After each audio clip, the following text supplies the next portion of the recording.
Hello and welcome to the Good Old Days of Radio show. This is John Tefteller, your host, and it's Thursday, and we are smack dab in the dead center of our tribute to Lucille Fletcher, the First Lady of Horror Radio.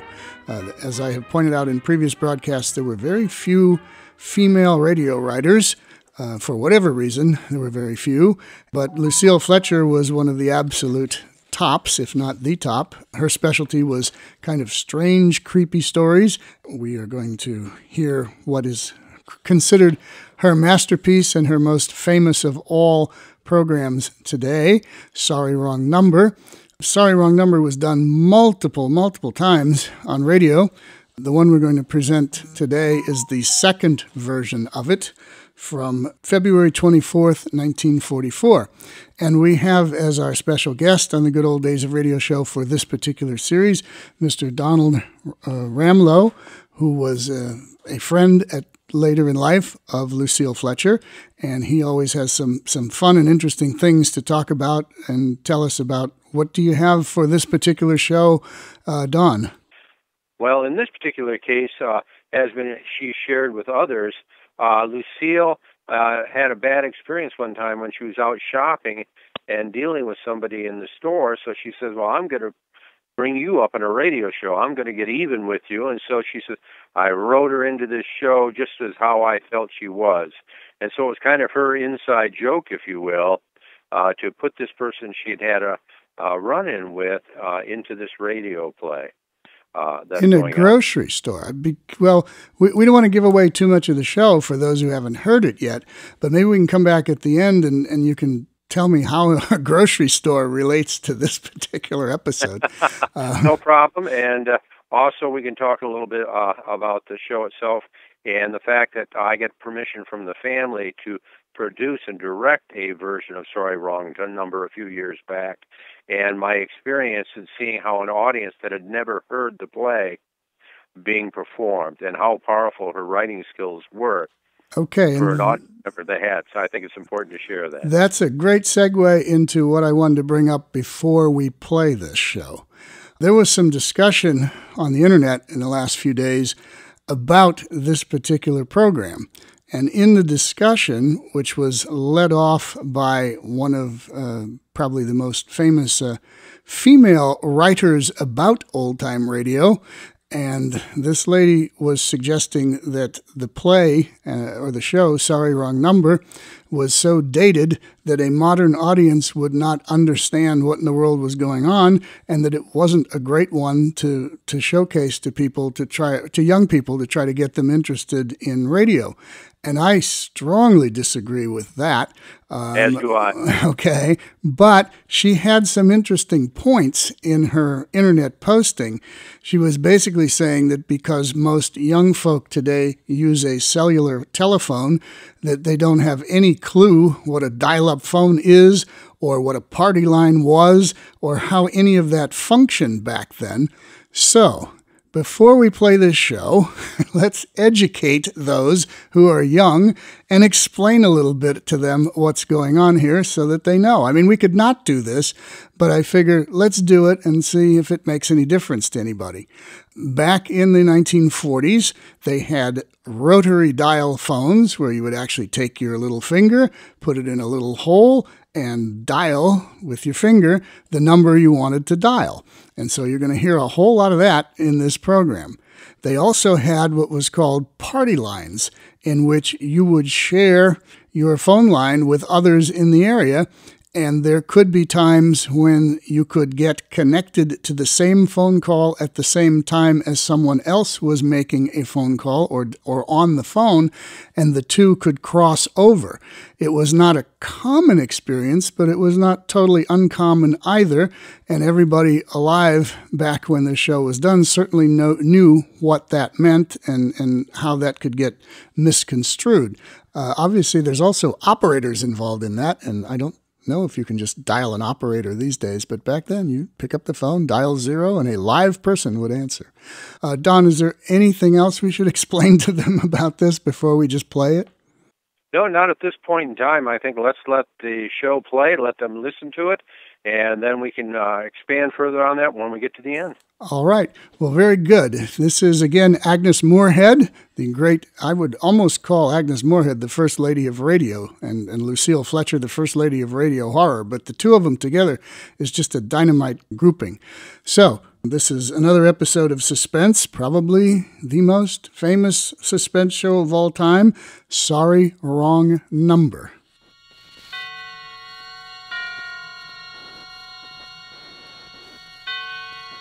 Roma Wines present Suspense.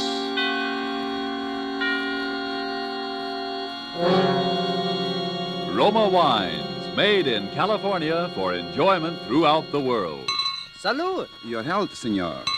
Roma Wines toast the world. The wine for your table is Roma Wine, made in California for enjoyment throughout the world. This is the Man in Black, here to introduce this weekly half hour of Suspense. Tonight from Hollywood, we bring you, in response to requests from many thousands of listeners, Miss Agnes Moorehead, in one of the most famous suspense plays this series has ever presented, Sorry, Wrong Number. But before we raise the curtain on Suspense, here is a message from your host, the Roma Wine Company of Fresno, California. Sometimes it seems we must go far afield to discover riches that were right at hand all the time. As you discover in listening to a conversation which might be taking place at the smart Coral Beach and Tennis Club in Bermuda. An American about to depart for the States thanks his Bermudian friend for the gracious hospitality shown him, in particular for the especially enjoyable wine his friend served. He remarks how much he'd like to be able to get some of that same wine at home. The Bermudian chuckles as he says, "But my friend, that wine you enjoyed so much, it comes from the great wine districts of your own California. It is Roma wine." Yes, friends, many Americans are still not aware that Roma wines are so highly rated in many foreign lands that at every opportunity they are imported to be enjoyed as rare luxuries. But here in America, we can enjoy these superb Roma wines as a daily pleasure, well within reach of the most modest purse, with no high import duty, no expensive shipping costs included. That's why Roma wines cost you so little. Have you been overlooking the enjoyment these richly satisfying Roma wines offer as a delectable beverage at any time, as the addition that can make any meal an occasion, as a sure to be appreciated offering to your guests when you entertain? You get some idea of the great worth of these fine Roma wines when you learn Roma wines are America's largest selling wines. Why put off your enjoyment of Roma wines another day? I'll spell out the name for you. R-O-M-A, Roma wines, made in California for enjoyment throughout the world. And now with Lucille Fletcher's study in terror called Sorry, Wrong Number, and with the performance of Agnes Moorehead, we again hope to keep you in suspense.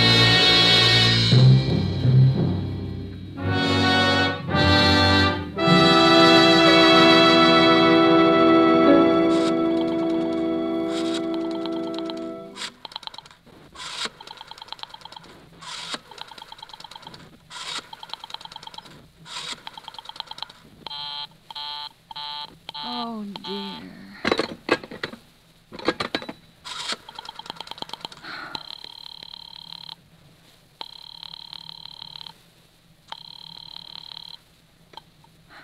Your call, please. Operator, I've been dialing Murray Hill 40098 now for the last 3/4 of an hour, and the line is always busy. I don't see how it could be busy that long. Will you try it for me, please? I will be glad to try that number for you. One moment, please. I don't see how it could be busy all this time. It's my husband's office. He's working late tonight, and I'm all alone here in the house. My health is very poor, and I've been feeling so nervous all day. Ringing Murray Hill 40098.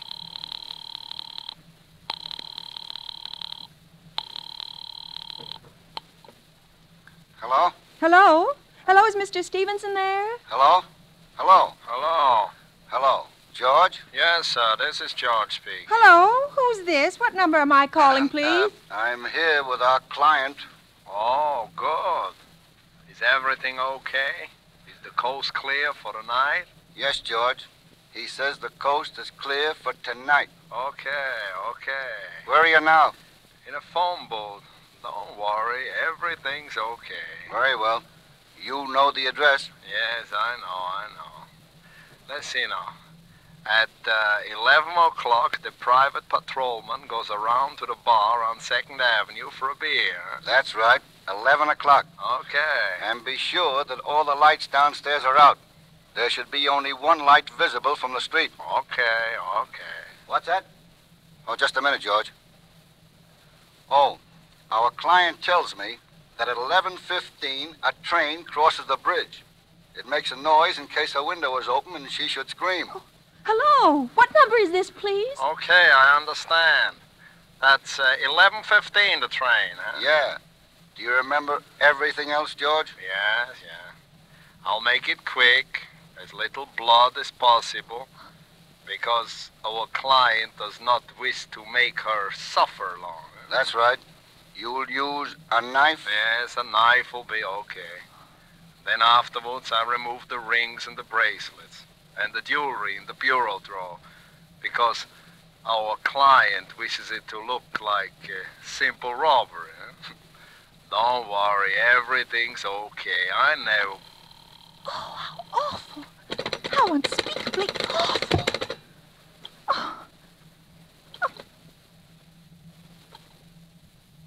Your call, please. Operator, I've just been cut off. I'm sorry, what number were you calling? Why, it was supposed to be Murray Hill 40098, but it wasn't. Some wires must have got crossed. I was cut into a wrong number, and I've just heard the most dreadful thing, something about a murder. And, operator, you'll simply have to retrace that call at once. I beg your pardon. May I help you? Oh, I know it was a wrong number, and I had no business listening, but these two men, they were cold-blooded fiends, and they were going to murder somebody, some poor innocent woman who was all alone in a house near a bridge. And we've got to stop them. We just got to. What number are you calling? Well, that doesn't matter. This was a wrong number, and you dialed it for me, and we've got to find out what it was immediately. What number did you call? Oh, why are you so stupid? What time is it? You mean to tell me you can't find out what that number was just now? I'll connect you with the chief operator. Oh, I think it's perfectly shameful. Now, look, it was obviously a case of some little slip of the finger. I told you to try Murray Hill 40098 for me. You dialed it, but your finger must have slipped, and I was connected with some other number, and I could hear them, but they couldn't hear me. Now, I simply fail to see why you couldn't make that same mistake again on purpose. Why you couldn't try to dial Murray Hill 40098 in the same sort of careless way. Murray Hill 40098. I will try to get it for you. Well, thank you.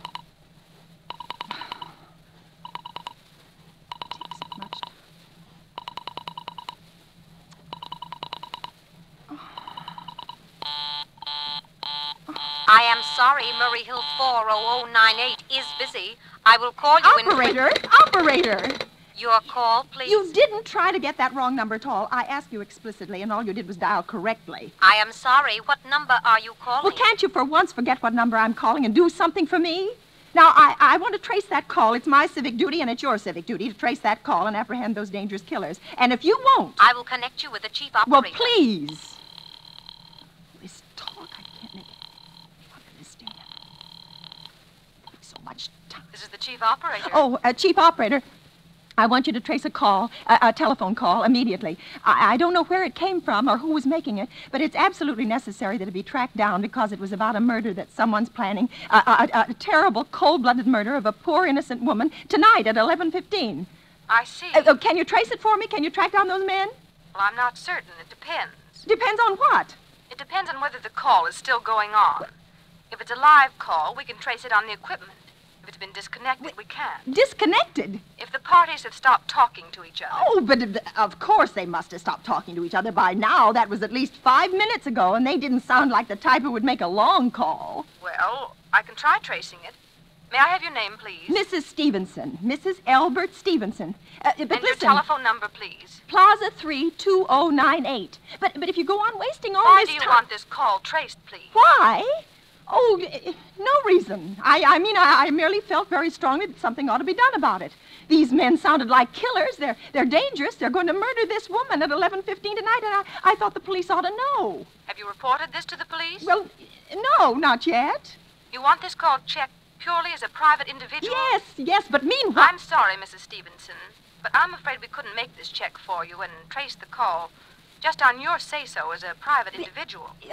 We'd have to have something more official. Oh, for heaven's sake. You mean to tell me I can't report that there's going to be a murder without getting tied up in all this red tape? Why, it's perfectly idiotic.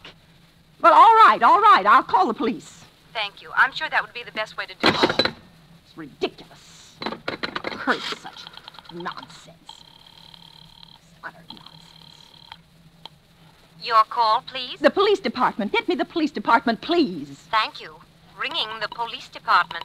Oh, can't you ring them direct? This time.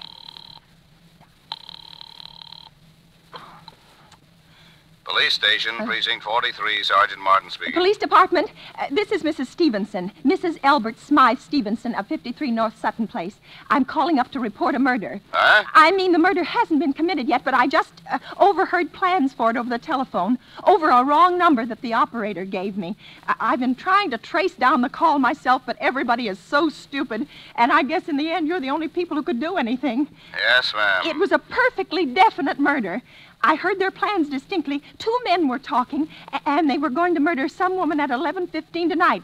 She lived in a house near a bridge. Are you listening to me? Yes, ma'am. And there was a private patrolman on the street. He was going to go around for a beer on 2nd Avenue. And there was some third man, a client, who was paying to have this poor woman murdered. They were going to take her rings and bracelets and use a knife. Well, it's unnerved me dreadfully, and I'm not well. Yeah. Yes, I see. Well, when was all this, ma'am? About 8 minutes ago. Oh, then you can do something you do understand. What's your name, ma'am? Mrs. Stevenson, Mrs. Elbert Stevenson. And your address? 53 North Sutton Place. That's near a bridge, the Queensboro Bridge, you know. And we have a private patrolman on our street, and the 2nd Avenue is the next... And what was that number you were calling? Murray Hill 40098. But that wasn't the number I overheard. I mean, Murray Hill 40098 is my husband's office.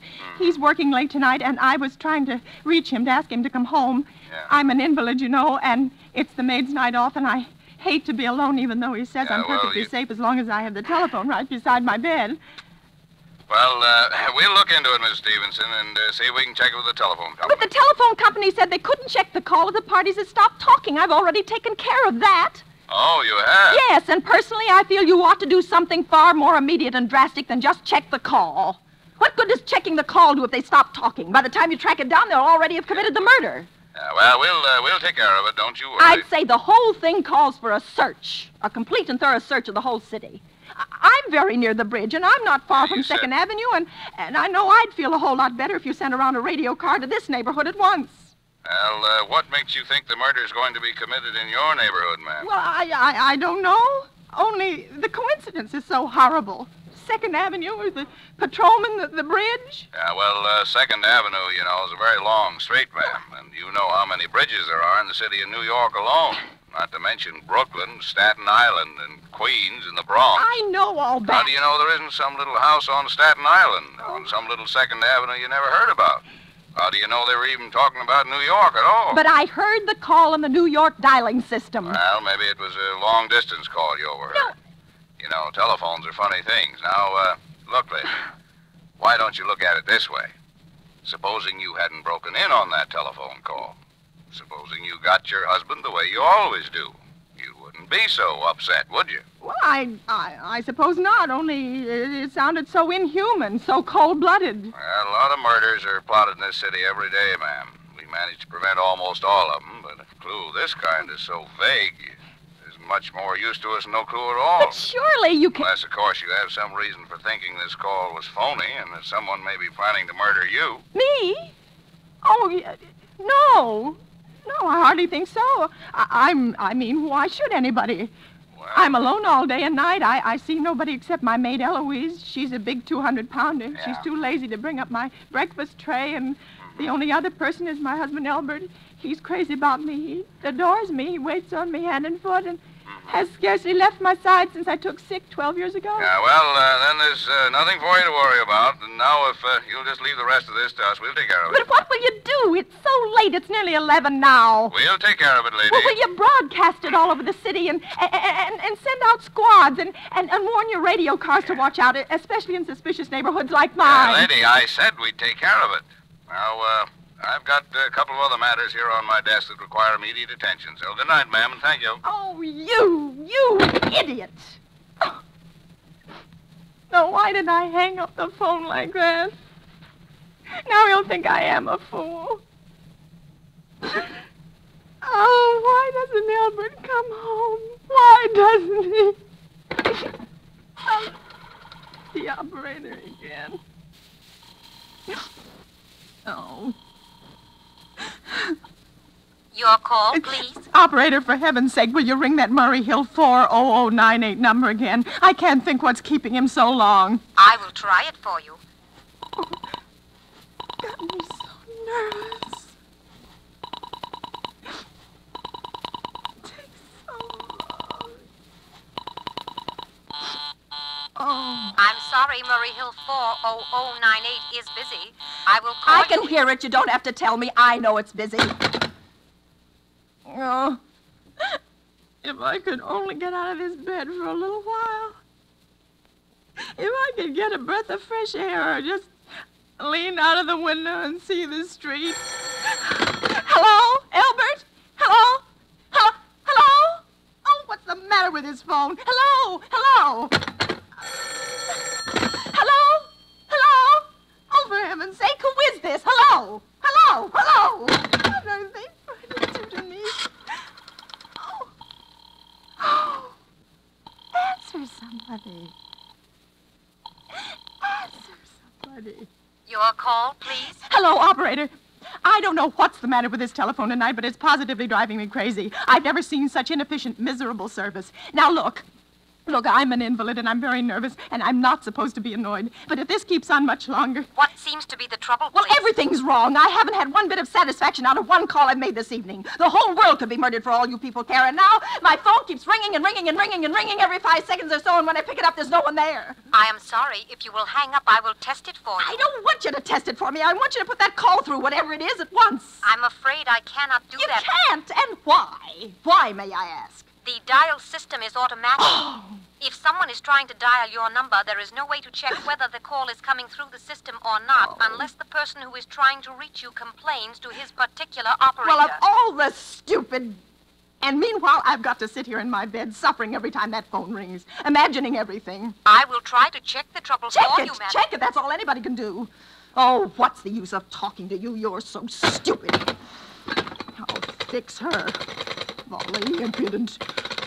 How dare she speak to me like that? How dare she speak to me like that? No satisfaction out of anybody. Answer. Your call, please. Young woman, I don't know your name, but there are ways of finding you out. And I'm going to report you to your superiors for the most unpardonable rudeness and insolence it has ever been my privilege. Give me the business office at once. You may dial that number direct. Dial it direct? I'll do no such thing. I don't even know the number. The number is in the directory, or you may secure it by dialing Listen here, you... Oh, what's the use? Oh, for heaven's sake, I'm going out of my mind, Hello, stop ringing, do you hear? Answer me, who is this? You realize you're driving me crazy? Who's calling me? What are you doing it for? Now stop it, I say. Hello, if you don't stop ringing, I'm going to call the police, do you hear? The police! Oh, if Albert would only come home. Oh, let it ring. Let it go on ringing. It's a trick of some kind. I won't answer it. I won't. Even if it goes on ringing all night, I won't answer it.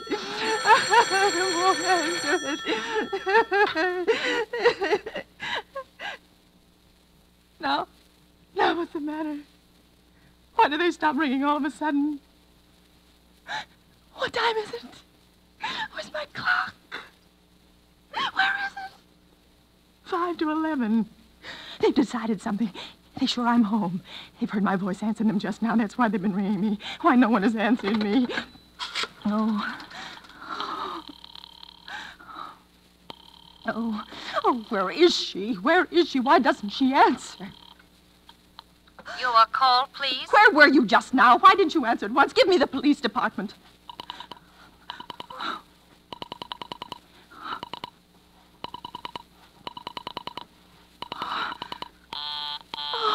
I'm sorry, the line is busy. I will call you. Busy? But that's impossible. The police department can't be busy. There must be other lines available. The line is busy. I will try to get them for you later. No, I've got to speak to them now. It may be too late. I've got to talk to someone. What number do you wish to speak to? I don't know, but there must be someone to protect people beside the police department. A detective agency. You will find agencies listed in the classified directory. I don't have a classified. I mean, I'm too nervous to look it up, and I don't know how to use the book. I will connect you with information. Perhaps she will be able to help you. No. Oh, you're being spiteful, aren't you? You don't care, do you, what happens to me? I could die, and you wouldn't care. Oh, stop it! Stop it! I can't stand anymore. Hello, what do you want? Stop ringing, will you? Stop it! Hello? Is this Plaza 32099? Yes. Yes, I'm sorry. This is Plaza 32099. This is Western Union. I have a telegram here for Mrs. Albert Stevenson. Is there anyone there to receive the message? I am Mrs. Stevenson. The telegram is as follows. Mrs. Albert Stevenson, 53 North Sutton Place, New York, New York. Darling, terribly sorry. Tried to get you for last hour, but line busy. Leaving for Boston, 11 p.m. tonight on urgent business. Back tomorrow afternoon. Keep happy. Love, signed Albert. Oh, no. Do you wish us to deliver a copy of the message? No, thank you. Thank you, madam. Good night. Good night. No. Oh, no, I don't believe it. He couldn't do it. Not when he knows I'll be all alone. It's some trick, some fiendish trick. I know it. Your call, please. Operator. Try that Murray Hill 40098 number for me just once more, please. You may dial that number direct. Oh.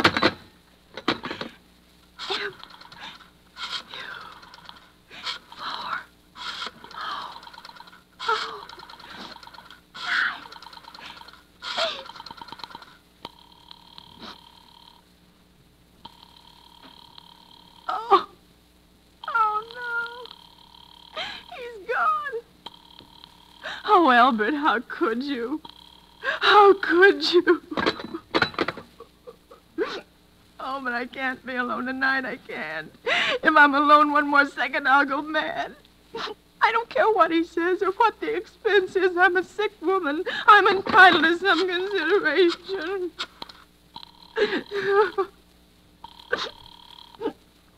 This is information. May I help you? I want the telephone number of Henchley Hospital. Henchley Hospital. Do you have the street address? No, it's somewhere in the 70s. It's a very small, private, and exclusive hospital where I had my appendix out 2 years ago. Henchley, Henchl. 1 moment, please. Please hurry. And please, what is the time? You may find out the time by dialing Meridian 71212. Oh, for heaven's sake, I've no time to be dialing. The number of Henchley Hospital is Butterfield 89970. You.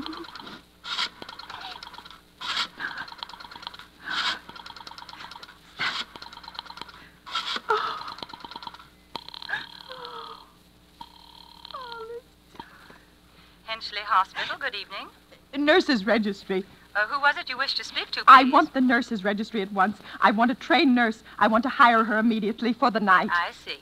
And what is the nature of the case, madam? Nerves. I'm very nervous. I need soothing and companionship. You see, my husband is away, and I'm... have you been recommended to us by any doctor in particular, madam? No, but I really don't see why all this catechizing is necessary. I want a trained nurse. I was a patient in your hospital 2 years ago, and after all, I do expect to pay this person for attending me. We quite understand that, madam. But these are war times, you know. Registered nurses are very scarce just now, and our superintendent has asked us to send people out only on cases where the physician in charge feels it is absolutely necessary. Well, it is absolutely necessary. I'm a sick woman. I'm very upset, very. I'm alone in this house, and I'm an invalid, and tonight I overheard a telephone conversation that upset me dreadfully. A woman's going to be killed when a train... In fact, if someone doesn't come at once, I'm afraid I'll go out of my mind. I see. Well, I'll speak to Miss Phillips as soon as she comes in. What is your name, Miss madam? Phillips. And when do you expect her in? I really couldn't say. She went out to supper at 11 o'clock. 11 o'clock? Oh, it's not 11 yet. Oh, my clock has stopped. I thought it was running down. What time is it? Just 15 minutes past 11. What was that? What was what, madam? That clicked just now in my own telephone, as though someone has lifted the receiver off the hook, off the extension telephone downstairs. I didn't hear it, madam. Now, about But this... I did. There's someone in this house. Someone downstairs in the kitchen, and they're listening to me now. I won't pick it up. I won't let them hear me. I'll be quiet, and they'll think. And if I don't call someone now, while they're still down there, there'll be no time. I've got to get that operator. Oh, answer. Your call, please. Operator, I'm in desperate trouble. I'm sorry, I cannot hear you. Please speak Oh, louder. dear, there's someone listening. Can you hear me now? I am sorry. But you've got to hear me. Please, you've got to help me. There's someone in this house. Someone who's going to murder me, and you've got to get in touch with... There it is. He's put it down. He's put down the extension phone. He's coming upstairs. He's coming up the stairs. Give me the police department. The police department. One moment, please. I will connect you. Okay, please. I don't... Oh, no. Oh, don't come here. Oh, please, I didn't do anything. Oh, don't come near my bed. Please don't. Please don't.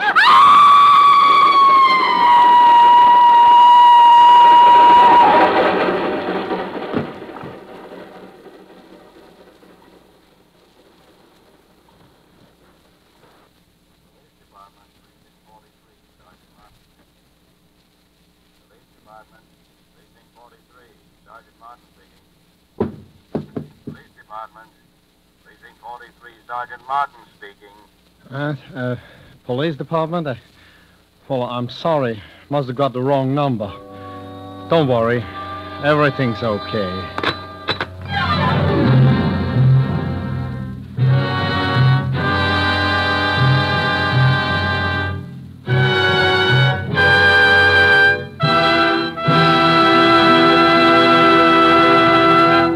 And so closes Sorry, Wrong Number, starring Agnes Moorehead. Tonight's tale of Suspense.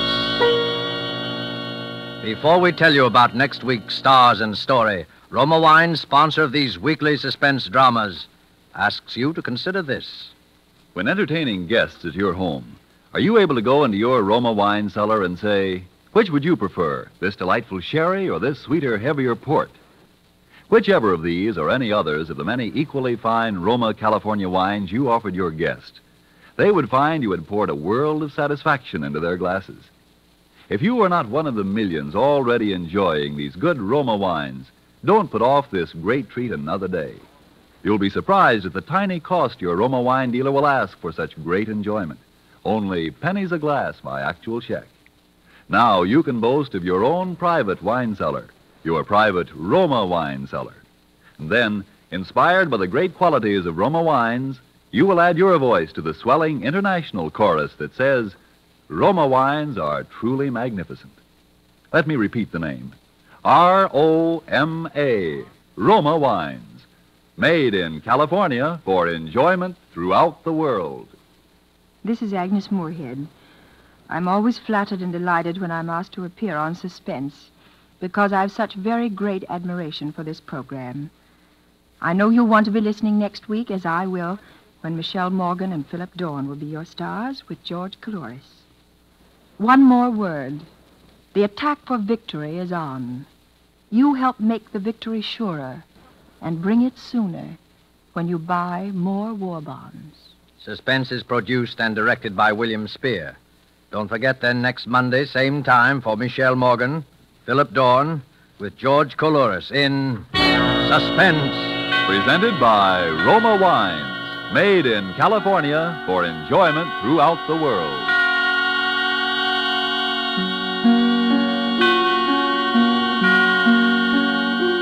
This is CBS, the Columbia Broadcasting System.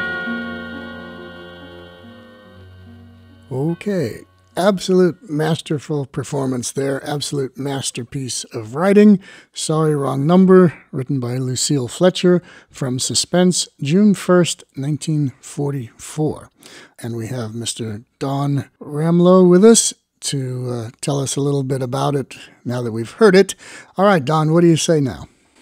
Okay, well, what I'd like to talk about first off is that is absolutely probably one of the best performed radio plays of all time. And Orson Welles himself indicated that he thought Lucille's writing for this and The Hitchhiker were some of the finest radio writing.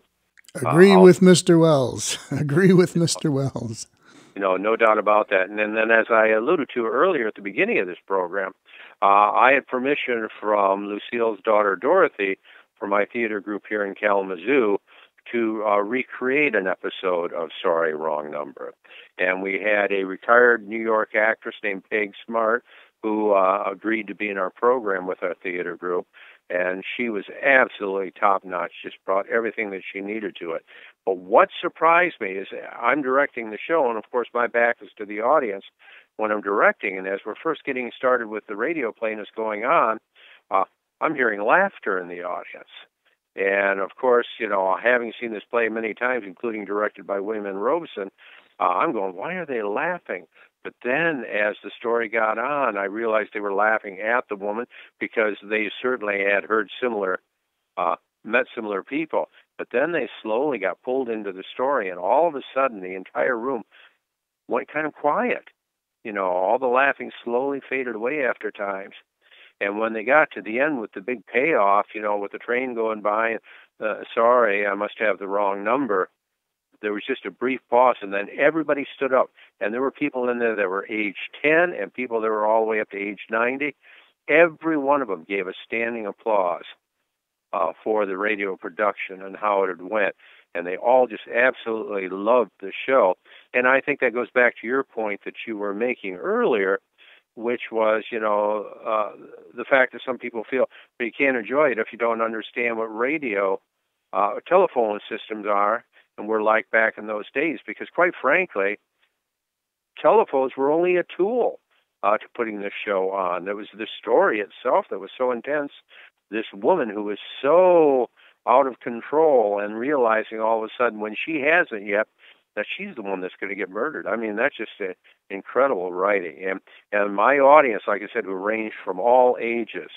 What year did you perform this? What year did you direct this? I want to say I did this maybe 8 or 9 years ago. Okay, so that's within the range of cell phones and modern technology and all that kind of stuff. I agree with you. People will understand great writing and a great performance, and if they have to think a little bit about how things operated back then, well, let them think. They can still follow the story and they can still get drawn into it. Exactly right. And that's why a lot of people consider this one of the finest scripts written, because of the fact that you don't have to necessarily understand some of the premise as long as you understand the characters. And this, let me tell you, that does it. In fact, I read somewhere that Agnes Moorehead, when she was all done, was so physically exhausted and actually lost weight, just through all the intensity of everything that she put into that role. Yes, I've heard that as well, that she was sweating profusely during the show and had a fan that she kept fanning herself with to keep her somewhat dry while doing all this. This is the second time that Sorry, Wrong Number was performed on Suspense. It was performed many times afterwards, but there is a story which I'm not familiar with all the details, and I hope you are. There's a story that the very first time they presented this, something went wrong near the end. Do you know that story, and can you tell it? From what I've heard and what was shared with me was the idea that when they got right to the big payoff with the train and everything else, something went wrong with hearing the payoff where they said, sorry, wrong number. Okay, that's what anecdotally happened. And so because of that, people went, wait a minute, did she die? What's going on? Why is that? And they got so many calls and everything that they had to do it just a short while later in order to make sure that it was clear to the people on the thing that she had indeed been, Okay, I'm going to get real technical about this because I know something about how these shows were done. They were live, as most people would know. Right. But what most people don't realize is that there was an East Coast and a West Coast presentation of some of these shows, including Suspense. So my question goes to, was the foul-up in the original first presentation of it on the East Coast, or was it in the rebroadcast to the West Coast? And when I say rebroadcast, it wasn't recorded and rebroadcast.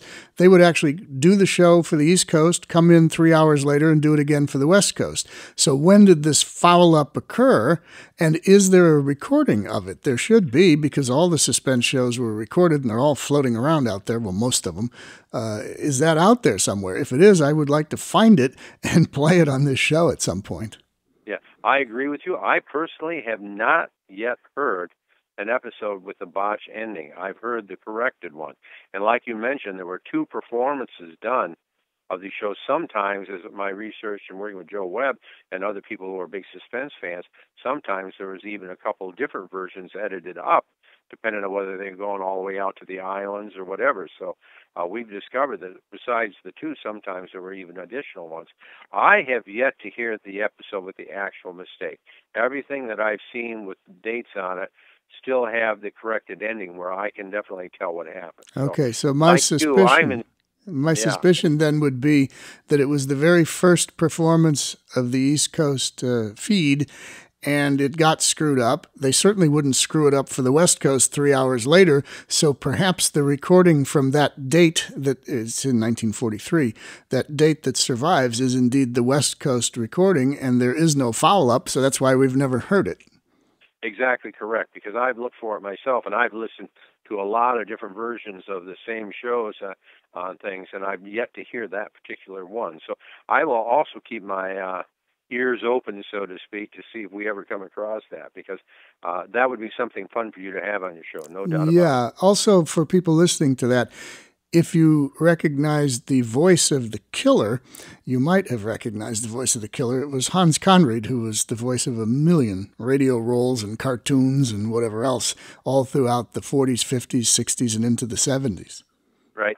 And also on that show was another actor who played the Man in Black, Joseph Kearns, who was in numerous radio shows, not just Suspense, but others. Literally hundreds of performances just in radio, if not thousands. And, he was a mainstay during this time period for the time of Sorry, Wrong Number. And he appeared in many of the recreations of Sorry, Wrong Number they did on Suspense. Well, and the baby boomer generation will know him as Mr. Wilson on the Dennis the Menace show. Absolutely. You bet they will. Okay. One thing before we cut out of Sorry, Wrong Number and leave everybody for today and come back next week. If you don't know, and I know you know, Don, but if you don't know, Sorry, Wrong Number was actually made into a full-length feature film in 1948 starring Barbara Stanwyck. Do you know anything about Lucille Fletcher's contribution to that? She actually, I would have to check my notes, but just off the top of my head, I believe she wrote the script for that. Right, so she had to, that's correct. I didn't know if you had talked to her about it or anything, because she had to take what was a 24-minute or 25-minute radio script and turn it into an hour-and-a-half film, and how that story fleshed out to an hour and a half, if there were any insights available from her on that. We did not talk about this a lot, the movie version, but what little she did share with me was the fact that while it was a great film, she thought it lost a little bit in expanding it out into the full-length filmed version. She was happy to do it and thrilled that it was being made into a movie, but she kind of felt that a little of the intensity was lost in the show by having it expanded out. Okay, well, those who haven't seen the movie's quite good. Barbara Stanwyck does a quite admirable job. I still prefer Agnes Moorehead, and I still prefer the intensity of this as a radio play rather than a film, but it does work as a film, so I see why they did it. Yeah.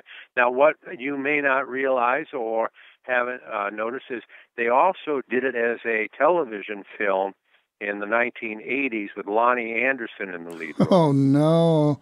All right, I will kind of hold my tongue a little bit here, but I'll ask you, how did she do? It wasn't Barbara Stanwyck quality. And that means it certainly wasn't Agnes Moorehead quality. But anyway, no, Lonnie did that along with Patrick McNee and a lot of other very famous persons, Hal Holbrook and others, but it was done as a TV production of a film. So like a made-for-TV film? Yeah, exactly. And this was in the 80s? In 1989, I believe, as a matter of fact. Was Miss Fletcher still alive at the time it was done? Yes, but I never had a chance to talk to her about that particular film. But yes, she was still around when that was done. I'm curious what she thought of it then. Oh, I guess we'll never know that. Well, maybe a question I have to send a letter to her daughter and ask her daughter if she knows how she felt about it. Okay, and as I had been mentioning, Lucille wrote this based on the idea of an experience she had had when she was younger. And what happened was she had to go to a drugstore, which was near her house because Bernard was under the weather.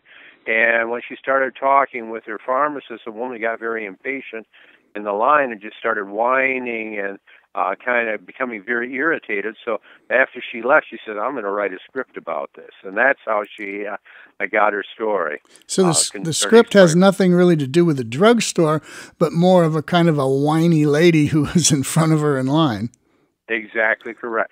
Just the way the attitude of the woman, she just figured, I'm going to do this. I'm going to write this story. So interesting. That's what interesting. Happened. Okay. Well, the rest of it came out of her fertile imagination somewhere. You bet.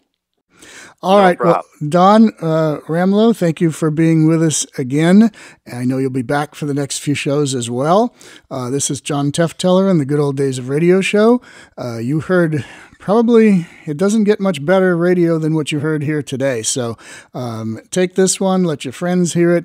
If they've never heard a radio play, you can explain to them a little bit about what the telephone system was like and dialing on a rotary phone and all that before that if you want to. But I guarantee you, if you can sit them down and get them past those little bits of information, they will love this thing. It is just a masterpiece of writing. And we again are great to be able to bring that to you here on the Good Old Days of Radio show. So until next Thursday, we'll be back with more of the great writing of Lucille Fletcher, more comments from Mr. Don Ramlow, and tell all your friends and hope you're all enjoying this series, and we'll be back again next week. This is John Tefteller saying goodbye.